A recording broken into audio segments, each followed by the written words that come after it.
Testing.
right, it is 6:33. I'll call this meeting to order.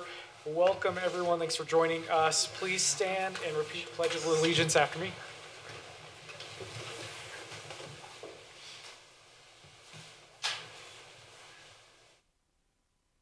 I pledge allegiance to the flag of the United States of America and to the republic for which it stands, one nation, under God, indivisible, with liberty and justice for all.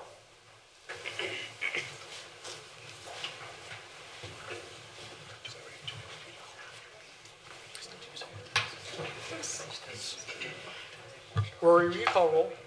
Yes, Councilmember Glover. Here. Gettle. Here. Sperry. Yeah, I'm here. And Robinson. Here. Thank you. Council Member Brown is absent today and is excused.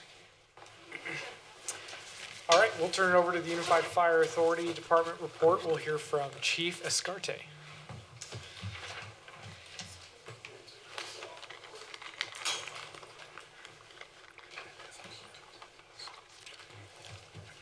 Thank you, Mayor, Council. So I'm filling in for Chief Larson this evening, so bear with me. First off, I'd like to talk about an incident that happened on March 15th that happened in your city in Midvale. There was a structure fire that was dispatched with a possible victim inside. Upon arrival of Medic Engine 125, they had smoke showing from a house, and there was already unified police officers engaged in a rescue. The wife came out, spoke with the crew, said my husband's still inside.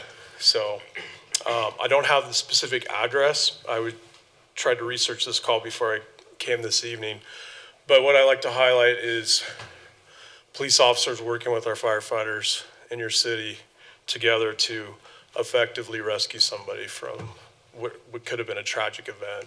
So kudos to those firefighters. That was one of the biggest significant events that happened in Midvale in the month. Knock on wood, right? We didn't have a lot of fires in Midvale in March, which is always a good thing, but plenty of other normal EMS calls and auto accidents. Also like to highlight just some things that happened in the month of March. I'll give you an update on our recruit camp. It's class 56. We have 31 hopefully new firefighters that make it all the way through that training. They'll be graduating in May, late May, so they'll be on the streets in the first week of June. So that'll bolster our ranks. We're really short right now in the field, so we're anxiously awaiting their training. Some other things I'd like to highlight that we did in March, we had some leadership programs for battalion chief candidates, and these are captains, and a lot of your Midvale City captains attended this training. And basically what it is it was a 3-day course where they received leadership training, human resource training, legal training, and also expectations of what a battalion chief does in our organization, on top of fireground tactics and things like that. Then we also had an academy for specialists that want to promote to a captain. So, and a lot of your Midvale firefighters took part in that. These are paramedics, engineers, hazmat technicians, and other specialists in our organization that attended that training. And that was on their own time as well, so. The other thing I wanted to just bring up tonight is obviously with the snowpack, flooding concerns. Just today, we had a meeting earlier today with our emergency management division from Salt Lake County, talking about where we're at with the snowpack and projections. So we will, UFA will, in concert with emergency management, with local emergency managers as well, be doing a weekly briefing and just progressively looking at projections for flooding potential. Obviously, Midvale has Jordan River running through your jurisdiction. Also in the Fort Union corridor area, We have those creeks that run through there that we had significant flooding in 2010, 2011. So some things that we're already leaning forward on is back in 2010 and 11, we had what was called the JHAT team, and it stands for Joint Hazard Assessment Teams, and basically that was a flood control representative from Salt Lake County, a firefighter, and a police officer. And these crews would be set up, and they would strategically search all the creeks and waterways when we had the significant flooding in 10 and 11. So we're starting to lean forward on what could potentially happen. Obviously, no one knows yet, and we will keep briefing the local jurisdictions on what we're learning. And I believe Chief Larson sent some information to Laura, your PIO, on stuff that you guys can post on your social media to help educate the citizens on what to do ahead of time, and then obviously if we do start running into flooding, what to do during the event and safety precautions. Let's see, what else was I going to mention to you? And then just another thing on the water, the water calls, if you will. We have a swift water team, and they're comprised of 3 different fire stations, and those are our heavy rescue companies, which are Taylorsville and Riverton, and then we also have in Cottonwood Heights a swift water company, and those are what we call technicians, and those are firefighters that can actually get in the water and perform rescues. And then all of our members are trained in what's called swift water awareness and operations, where they can do things on the shoreline with personal flotation devices and ropes and things like that. So, but those are some of the things that in the last month that we've been working on. And the other thing I will mention for April is the Great Shakeout. Utah does their annual earthquake preparedness. That is on April 20th. There's actually a link in the literature that Chief Larson sent to you guys that you can push out to your citizens, and they can sign up on the state's webpage to be involved in that Great Shakeout exercise. So, questions for me? Or on the Unified Fire's website, have they got anything on about flooding on that? You know, I actually looked before I came because I knew you were going to ask me that. And there's not really a lot of good information on our fire website. I will follow up on that. Basically, what I would tell you is, and I think most of you realize that Unified Fire does contracts for the county emergency management, and that web page has great information, and that should be linked to our homepage. But when I tried to research it, I didn't see the link. But that normally is linked, so I would encourage everybody to go to the Salt Lake County Emergency Management site, and there's tons of information. Has all your sandbag locations. And all that information. So I think it would be good to link that. Yeah, absolutely, absolutely. The other thing I'll mention, that if you aren't aware, Salt Lake County Flood Control, there's a link, and you can actually look at all the major creeks and rivers with the flow. So that'll be something interesting for us to watch in the next few months. So It would be, I don't know if they can do this, but it would be really interesting with those flow mounts to be able to have a area and say, this is the area potentially that's going to flood if it gets to this amount. Right. Almost like a floodplain of basically, if it goes this many feet over. If I'm living in my home and I can see at a certain area, it gets up, the creek gets so high, that's when I'm going to potentially have a problem. So I could be looking at it and see how close it's getting, and when it gets closer, then I need to start doing something. Right. But if you just give me flood map, Yep. without that map, to me, it won't make any difference.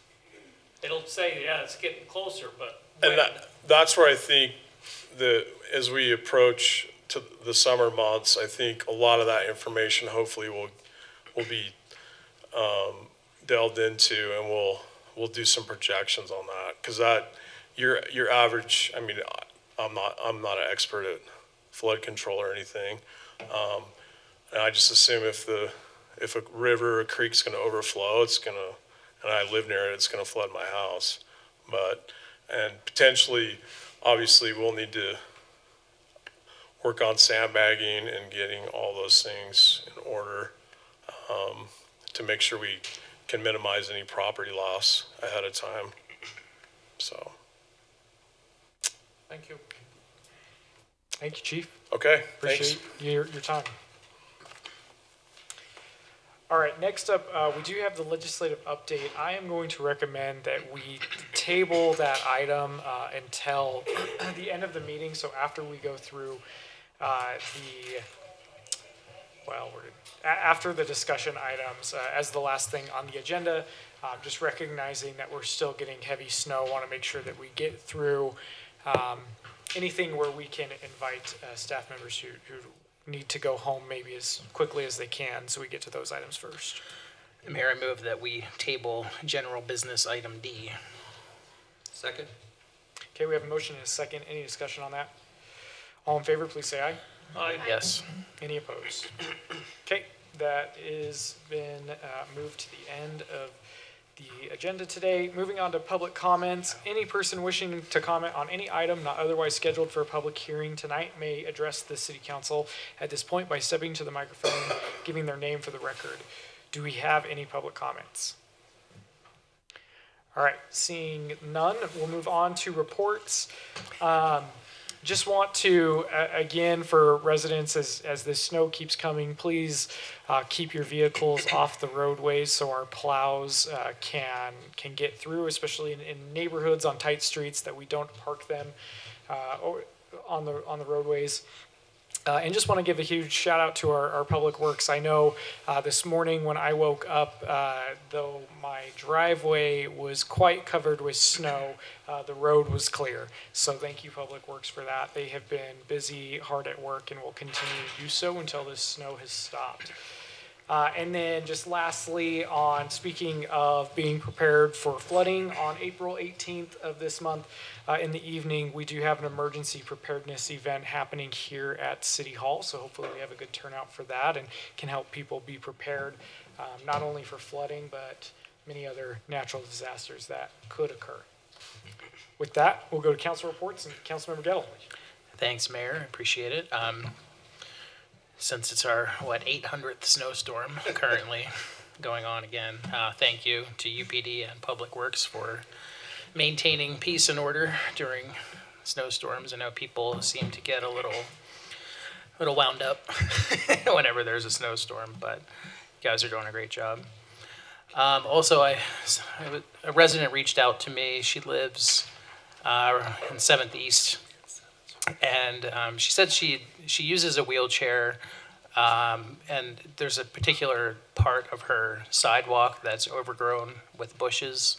So she has been, when the weather's good, she just kind of goes off the sidewalk, which is unfortunate to begin with. But just with snow and such, she's not able to do that anymore. So it's quite a burden for her to get around.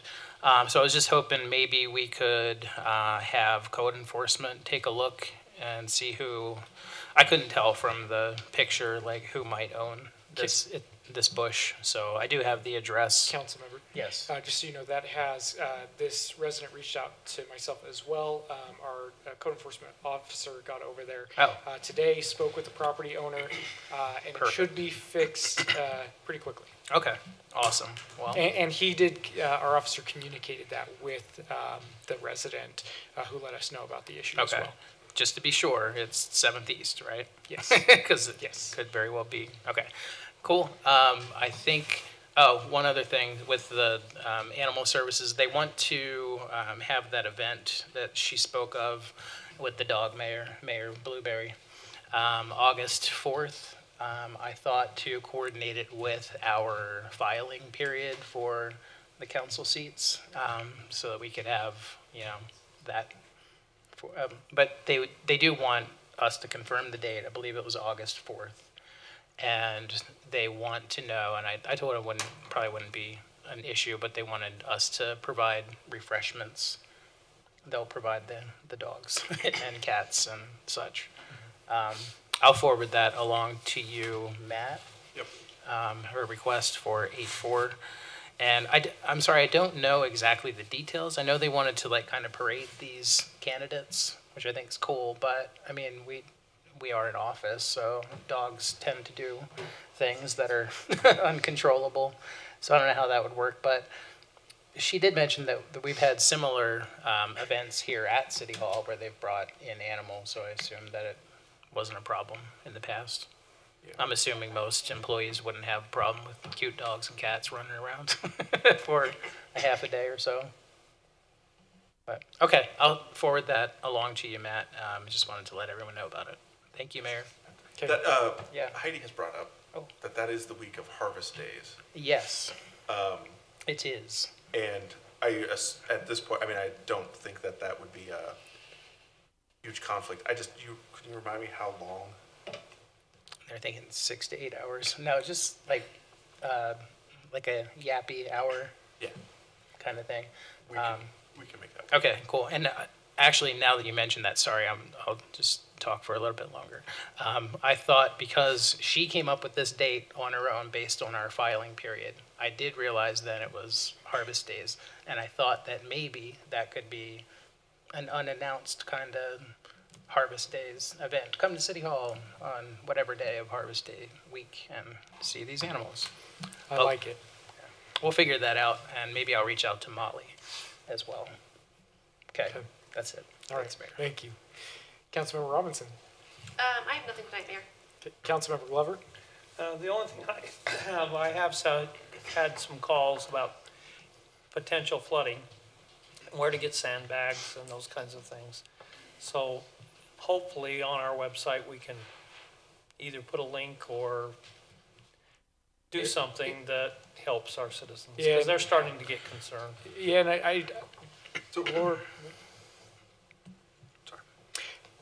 I believe, so Glenn, I don't know if you have the address, but Salt Lake County, their public works facility that happens to be in Midvale, residents can go and get 25 bags there. And then we also have a sand pile right out here behind the senior center. You can come into City Hall and get 5 bags and then go, and it is fill yourself the bags, but you can get 5 from City Hall and then another 25 from the county facility that is in Midvale. I don't have that address off the top. You do have to dig through the snow first. You I'm do sure have you to do. dig through the snow at this point, yes. But I guess, I gave them those answers, but I'm just saying that we need to have it on either our website or something so that it's available for them. Laura. We have our communications director coming up. I did post some information on our website that has a whole list of steps homeowners should take now to prepare for potential flooding. It does list information about where to obtain sandbags, how to properly fill sandbags, and then there's a lot of additional information on there. I will put it back up to the top of the news feed to make sure people can really see it and put it on our home screen as well. Okay, that'll help. But Glenn also asked me to get some messaging out today about making sure that you keep your gutters clear of any type of ice that can form up with the snow when it's melting, to make sure there's not flooding. Did I say that right? Yeah. So I'll get that out as well. I didn't know, main reason I asked this is for my own, so that I could say, hey, just go to our website and it'll tell you all this information, instead of me spending 30 minutes explaining how to do all of this. Smart. Thank you, Councilmember. Thank you. Okay, thank you. All right, That's Councilmember. all. Councilmember Sperry. The only thing is the Canyons Education Foundation Gala is coming up on the 13th. And so those who are attending, I believe I sent you the message with more info about the dress and just the program. So if you didn't get that, then let me know. And that's it. Thank you. City Manager Dahl. I just want to thank everyone again for coming to the budget retreat last week. I appreciated all the comments and I think it went really well. And I don't know if any of you remember to fill out that survey that I gave you. If not, maybe what I'll do is I'll send you an electronic copy and then you can try maybe filling that out.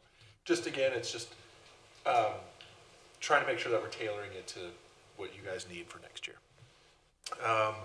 Other than that, I mean, we can keep singing the praises of Public Works and I'll continue to do so, but appreciate everything that they're doing as it continues to snow. And then I guess the other thing I was just going to mention is that as the mayor has indicated, because of the snow, there's several different suggestions that we have for maybe moving the agenda around.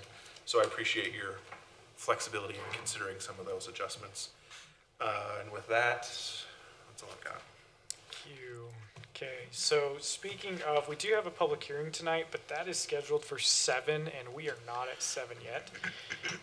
So, what I'm gonna recommend, I'm just making notes for myself so I know what I'm talking about, that we go to our straight to chickens on the discussion item. Okay, so what I would, So moved, Mayor. okay, yeah, I guess I would entertain a motion that we move up the discussion on chicken standards to now, and then we'll go to the public hearing after that.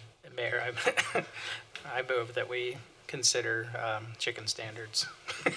Second. Okay, motion is second, any discussion? All in favor, please say aye.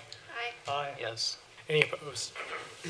Okay, that item is moved. Go ahead, Liz. Okay, thanks. I'm glad we can get to it. So it was proposed that Midvale City could potentially increase the number of allowable hens in each of our current lot size categories. So what the city allows currently was included in the staff report as your first table, and then after that was what the surrounding cities allow chickens wise, and then we also included for reference cities with comparable population sizes and what they allow. And we just really wanted to give you that information for you guys to discuss, and we're happy to answer any questions you may have. The reason that this is coming up is that there were some requests from the public, and Councilmember Brown specifically wanted us to look at it. I think in our first sort of review, it's difficult, as you can see sort of in the tables, that not everyone uses sort of the same measurements to determine how many chickens should be in a yard. But as we were looking at it, it did look like maybe we were about a chicken short in each of our our area designations. And so that's kind of the reason that we were looking at one. Councilmember Brown was sort of saying, let's just try to make sure we're around average. And it's hard to say what average is based off of all those different means for how they try to look at how many chickens are allowed. So that's what we're thinking. That's why it's coming to you. That's why one chicken is sort of where we're at, and we'd be open to any other ideas or thoughts on this. I do have a question for you, Liz. The number in here on the summary specifically for Midvale's, is this our current ordinance Yes. standards? And so Yes. I believe in here, there is a recommendation of allowing one more in each of those categories. So would that also include on the less than 5,000 square feet that you would say one allowed? Is that, I know that we don't have any. Yeah, I think it's however you want to move, but the table that was provided is what we allow currently. Yeah. And we could amend that however the council sees fit. What complaints do you hear about chickens? Loads. I mean, actually, lots of people complain about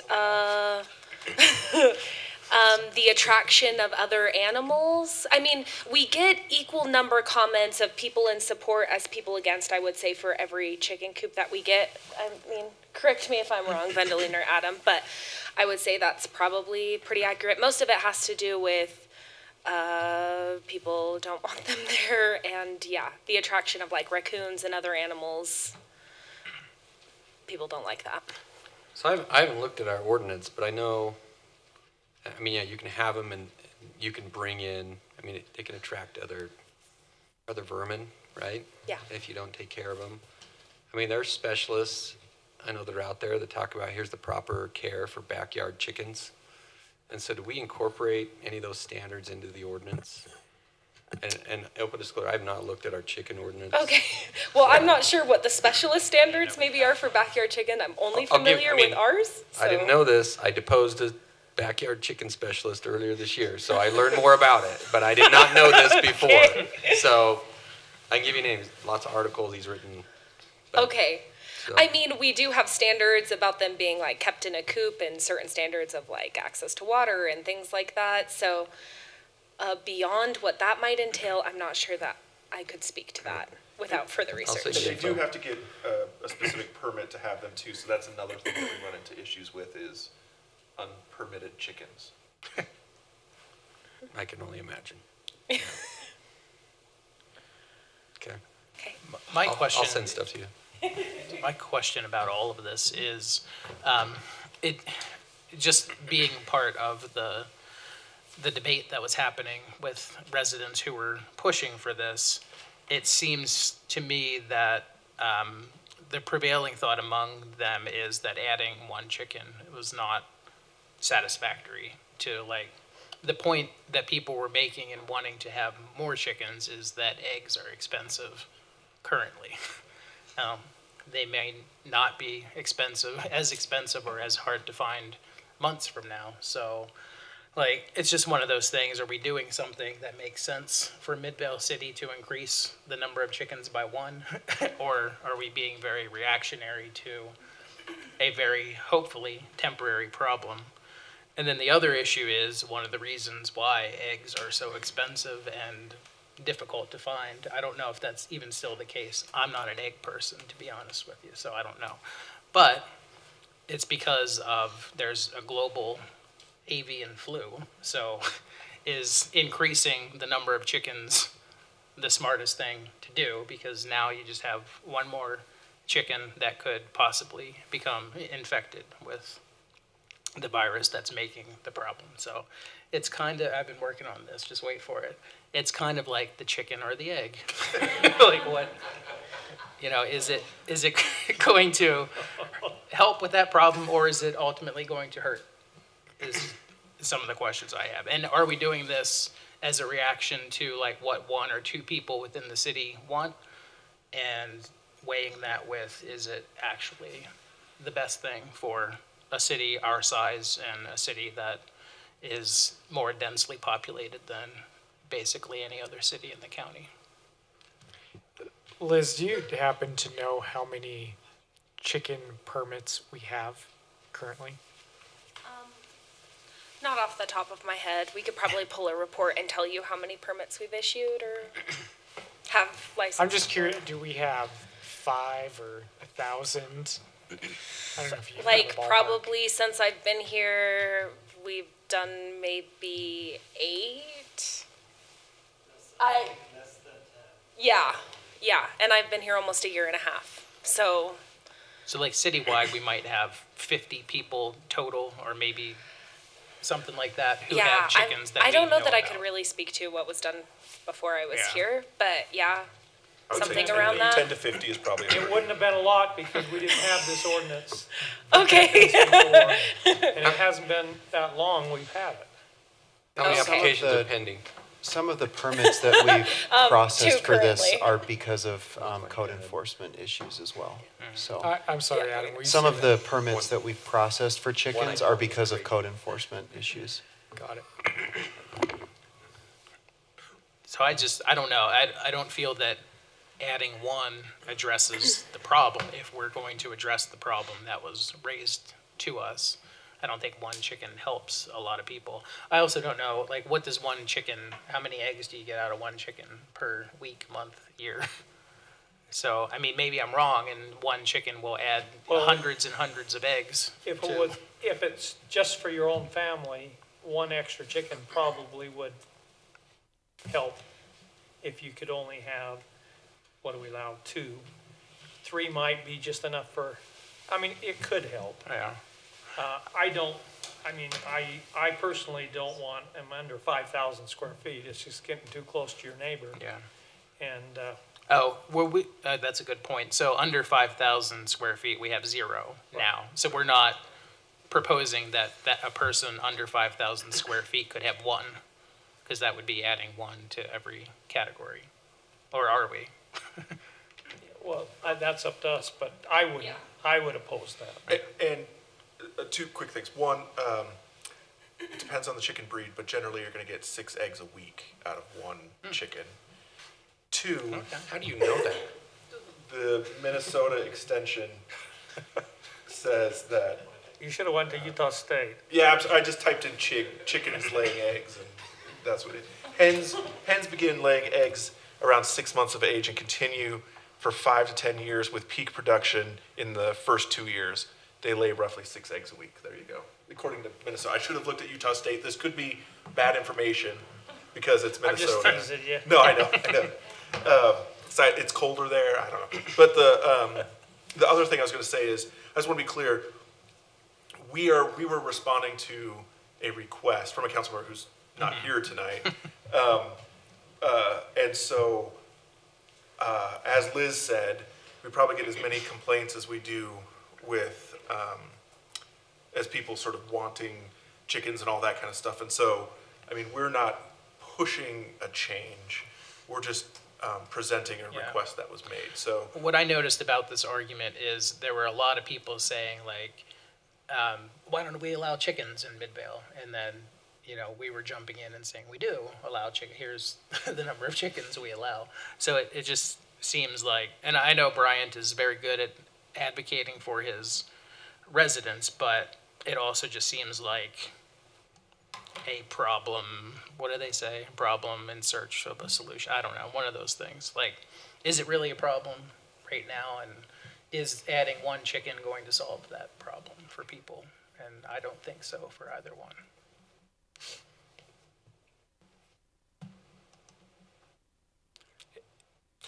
I think we need to bring it back for another discussion when Councilman Brown's here. okay. At least I would agree with that. he can at least give us his side of the story. I would like to hear Since he's from, the one that wanted us to discuss it. yeah, and maybe he has more insight from the people who are requesting it. I don't think any of those people are here tonight.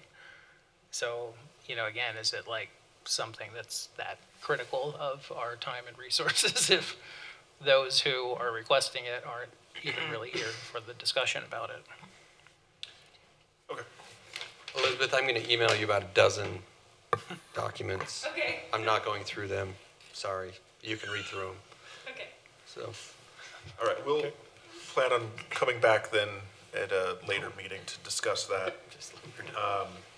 And we'll have Liz look through the information from the backyard chicken expert. What was the title?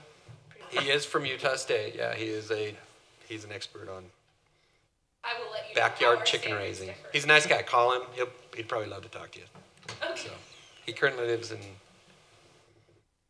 Ephraim, I think. So, Okay. Thank you. All right. With that, we can now go into our public hearing, which we just have one tonight. Consider ordinance number 2023-005 regarding a proposed amendment to section 5.36.070A of the Midvale City Municipal Code entitled Permitted Locations to reflect current zone designations by removing the historical commercial zone and replacing it with Main Street form-based code. Go ahead, Kate. Yes, thank you for reading that lengthy title, and thank you, council and mayor, for your time. I'm bringing before you a text amendment request to provide the needed corrections to reflect the current zone designations under the Midvale Municipal Code, section 5.36.070A. This code relates to the permitted locations of food trucks, and I'm bringing this request to you now as we're preparing for Food Truck Fridays this summer, as well as other future events that are going to take place on the street. So as you'll see with the red line, at present the This section states that a permitted location for food trucks is the historic commercial zone. That zone no longer exists. In fact, back in 2020, council adopted this ordinance that repealed the historic commercial zone and replaced it with the Main Street form-based code. So we are now coming back seeking to correct this oversight by updating the code to reflect what the actual zone is.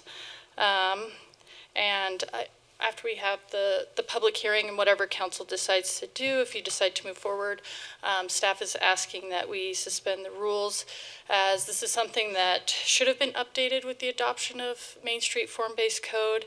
And over the past year, staff has been operating as if the Main Street form-based code already permitted food trucks in this zone, and we haven't encountered any sort of issues.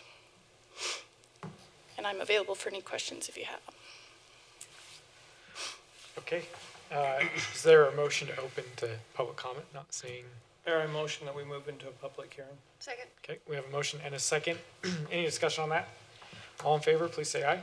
Aye. Yes. Any opposed? Okay. Do we have any public comments for this item? Seeing none? Mayor, I move that we close public comment. Okay, we Second. have a motion and a second to close. Any discussion? All in favor, please say aye. Aye. Aye. Yes. Any opposed? Okay, public comment is closed. Any other discussion from the council? Okay, with that, we'll move on to the action portion of this. Consider ordinance number 2023-005, amending chapter 536070A, and ordinance amending chapter amend section 536070A of the Midvale Municipal Code entitled Permitted Locations to include Main Street form-based code. Mayor, I move that we suspend the rules and approve ordinance 2023-005, amending section 5.36.070A of the municipal code to remove the historical commercial zone and replace it with Main Street form-based code, MSFBC, to reflect current zone designations for where food trucks may operate as provided in Exhibit A. Second. We have a motion and a second. Any discussion? Rory, will you call roll? Yes, Councilmember Glover. Aye. Robinson. Aye. Good. Gettle. Yes. Sperry. Aye. Thank you. Okay, that passes. Thank you. Thank you. All right, I would ask that we're gonna do another jump around here, that we take discussion item A, Bingham Junction Station Area Plan Presentation, and do that now, and then move into action items after that. Can I have a, Mayor, I move that we consider discussion item A at this time. okay, we have a motion. Is there a second? Second. Motion and a second. Any discussion? All in favor, please say aye. Aye. Yes. Any opposed? Okay, go ahead. Thanks for being here. And please just state your name for the record. Oh, yes, Jordan Swain with Design Workshop. I live in Salt Lake City. And thank you for letting us be here today. This is exciting. And I got to say, on a snowy day, being cooped up, no pun intended, cooped up inside all day, that joke was fantastic. About the chicken or the egg. And hopefully we're bringing something as interesting, if not more interesting than chickens to you tonight. We're bringing to you an update regarding the station area planning efforts being done in West Jordan and Midvale. This is an exciting project. It's a collaborative project that began late last year between West Jordan and Midvale cities in response to the legislation that was passed in 2022, namely HB 462. So, happy to share some progress, and furthermore, happy to share next steps. And before we get into any progress, just to establish some context, we're talking about 3 track stations, 2 of them located in West Jordan, the City Center Station and Historic Gardner Station, and then the Bingham Junction Station in Midvale. As you can see, and as you well know, I mean, these stations are very, very different from one another. This is just an image showing the built form within each station area. And I should clarify, the station area is approximately half a mile from the station. So those red circles, the larger red circles are half mile. The smaller red circles are a quarter mile, representing a reasonable walk distance from the stations. But the urban fabric around each station is incredibly different. As you can see in city center, it's, beginning to gather in a more urban form. The historic Gardner Center, located along Jordan River, is still, I would say, more rural. And then in Bingham Junction Station, the area is definitely more of an office park setting. The really exciting thing about these station areas is that they are so far away from downtown and clustered so closely together that there are some real great opportunities for economic development in them. They're clustered in such a way, and they're so different in character, that there could be some real synergies between the three of them to create a real sense of place between the three of them. Which brings us to station area planning. That's really the intention of station area planning, is to examine the connectivity and land use within the station areas, and then work with the community to understand what the future of those station areas looks like, so that we can optimize and leverage our transit infrastructure. In short, it's helping the community it's giving the community an opportunity to say, we would like to see this station area emerge as a center so that there are useful things around it and we have a reason to use transit. Some of the goals of this project, and particularly for the Bingham Junction Station, are to assess and enhance connectivity throughout the station area. There's already a lot of economic activity happening in that station area. We would like to enhance connections to and from that economic activity so that more people can utilize transit to get to their jobs or to get to other places that they need to go. We'll also be looking at enhancing land use patterns within the station area and looking at the possibility of mixed use development. We're building off existing amenities, particularly the Main Street in Midvale is a great amenity. In fact, I recognize a few of your faces from a couple of weeks ago. You were dressed up like Back to the Future characters, celebrating and working on the redesign of Main Street. We want to certainly build off that amenity and leverage all the work that's going into that. One of the most important things about these station areas is understanding and incorporating plans for affordable housing or moderate income housing. That's becoming a real problem in Utah, and these station area plans are a way for us to address that and to correct the course. Certainly we want to maintain a sense of authenticity within each station area. That's very important to the community, that they all maintain a specific identity. For the Bingham Junction Station, I think that there's there's some work to be done there, and we're excited to work with the community to understand what they want. Promoting various types of mobility options is going to be imperative, and we've already been working with UTA to understand what other types of transit and micromobility we can get circulating within the station area to get people to and from the transit station. And then, of course, I think that I'm sure you all know that UTA does control quite a large portion of land within the Bingham Junction Station area that could be considered for redevelopment as some type of mixed-use development, as I mentioned. So we'll be looking at that. In terms of schedule, we've gone through the existing conditions analysis.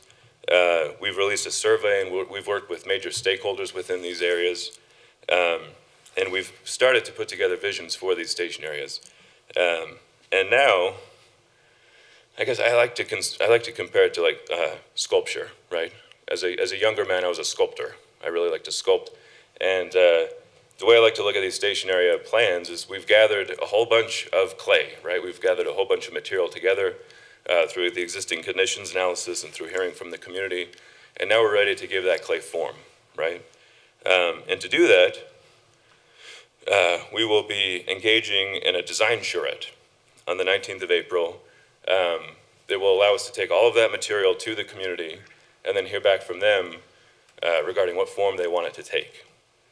So from 9:30 to noon, key stakeholders in Downtown Business Alliance will be able to join us, pick up the markers and the pens, and start drawing on big maps, right? Really get to the nitty-gritties. So we're very excited about that. Also, I mentioned that we've released a survey that's open, and it will be open through April 12th. And then after that charrette, we'll be readdressing the council on May 2nd to share some of the results. At the very bottom of this slide, you can see a URL that will lead you to the survey if you want to learn more about it, or the website. So I'd encourage you to take a peek if you have time between looking up details on chickens. Anyway, thanks so much. And are there questions? I realize that's kind of a brief overview, but certainly would be interested to get into the details. I guess, is this survey, is that on our website? I think the survey was hosted on a third-party platform, but I think there's a link to it through the website. I'm just wondering how our citizens can get involved if they don't know what this website is. So what we did is, right now we have two projects going on. We have this project, which is called the Midvale Station Area Plan, Bingham Junction Station Area Plan. And then we have another project that's going on that is called the Center Station and Fort Union Station Area Plan. So what I did is I created on Engage Midvale a page about what our station area plans and about the different projects that are going on right now, because we're nervous that it's going to confuse some people because there's so many different station area plans going on. So we're working very, very hard on all of our messaging to make sure that people understand they're different. Their survey has already gone out. It closes April 12th. The other survey for the Center Street Station and the Fort Union Station, that launches around April 12th. Their meeting is April 19th. The other one is April 20th. So we're really, really working hard to make sure that the public understands that these are very distinct, different projects. So if you could help us with that, that would be great. But the survey is located on Engage Midvale, and it links to their URL. Yes, Matt? Sorry, the mayor's gonna say something. Nope, I was just gonna ask for clarification that this survey is on Engage Midvale right now, closes April 12th. That's correct. Great. And what would be what is the way that most people would likely have come across that this survey exists? We shared it on all of our social media content, on our e-notifications, and in the journal. So most likely they will see it through, it's also posted at the stations, according to Mr. Sam Winkler here. Thank you. Oh, and they also shared it with key stakeholders, like he said. Thank you.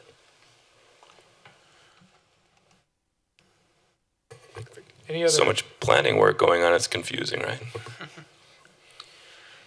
any other questions or comments from the council? I live a few football fields away from the station, so I'm very excited to see what happens there, because it's, as you know, it's a great station compared to other stations in the area. It has a lot of potential. However, it's not connected to a lot of places that, you know, we need to connect it to in order to be viable. So Completely agree. Yeah, it has so much potential, and hopefully through this effort, we'll really identify the key levers to pull in order for that potential to be realized. and the survey was great. It was very detailed, and Oh, good. hopefully you get some great information from it. Yeah. This we're so excited to be working on this project, and really, I say this about many projects, but I mean it about this one. I think that this will yield some real, actual, like tangible results. So, very excited about that. Cool. All right. Thank you so much. Thank you so much. Appreciate your time. Get home safely tonight. Same to you. Too. All right, with that, we now come on to our action items. We've got two of them. Our first one being item A, consideration of resolution number 2023 R14, authorizing the mayor to complete the participation forms on behalf of Midvale City and join the national opioid settlement with Allergan, Teva, CVS, Walgreens, and Walmart. From Garrett.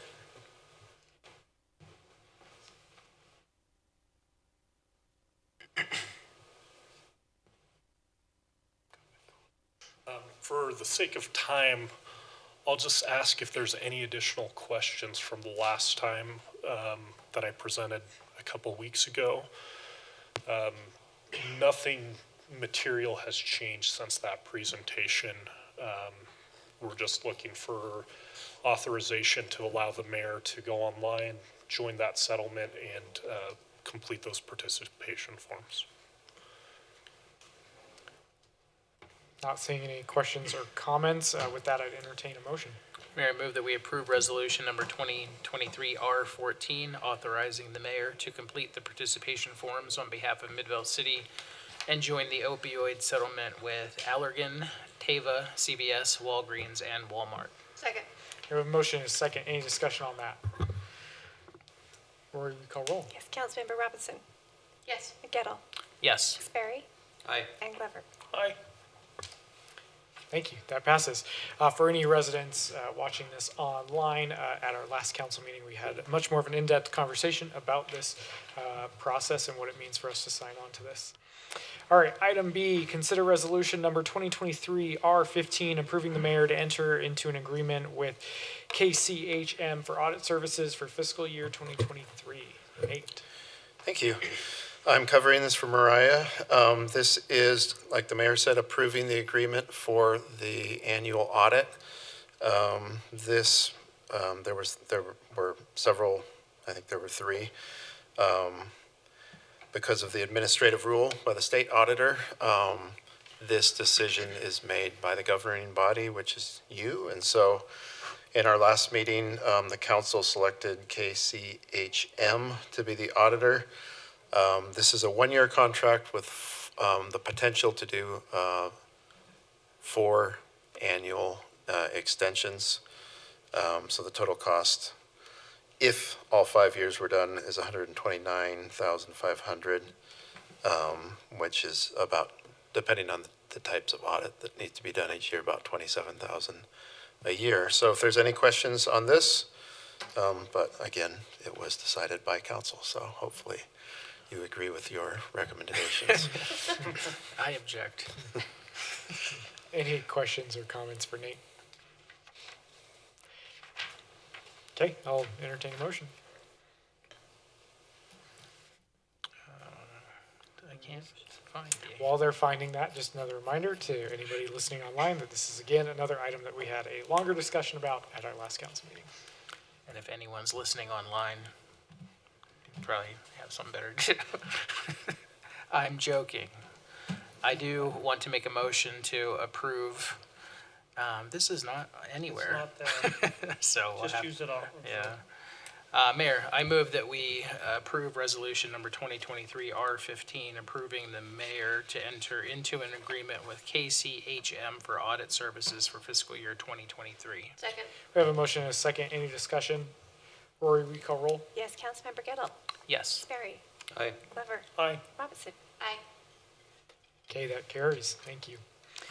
All right, and then our last item is the legislative update. At this point, I'm personally comfortable if we do it, but also we do have the ability to table this item, do it another time if we'd all just like to get home as well. Looks like he's letting up now. Maybe if, because of Councilmember Brown not being here, we could probably do it when we're all here, maybe. I mean, it looks like the snow is letting up now, so I don't know that. Don't jinx us. Don't jinx us. Okay. Mayor, I move that we table the legislative update until the next council meeting. Second. Okay, we have a motion and a second to table. Any discussion? All in favor, please say aye. Yes. Aye. Any opposed? Okay, that is tabled. We don't have any closed session tonight. With that, I'd ask for a motion to adjourn. Motion to adjourn. Second. All in favor, please say aye. Yes. Aye. Okay, we're adjourned. Thank you. Drive safe.